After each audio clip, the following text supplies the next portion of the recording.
Hello there. So you want to know how you can customize Twitch panels? This is going to be the only video that you'll ever need to watch on the internet. So with that being said, let's get straight into the video. First things first, all you need to do is simply go ahead and open any browser that you prefer using and make sure that you're logged in into your browser, and then simply go ahead and log in into your Twitch account. Now click on your profile icon, click on channel, and you're going to be on this page right over here. All you need to do is click on about and scroll all the way down until you find edit panels. Simply go ahead and click on that.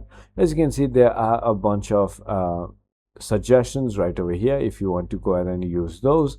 But there's also a plus icon where you can simply go ahead and click on add text or image panel, and then on panel text you can write the heading to it. You can also put image links if you want to, or you could also simply go ahead and have an accessible image description. It is as simple as that. I hope this video was helpful to you. If it was, hit that like button and I'll see you on the next one.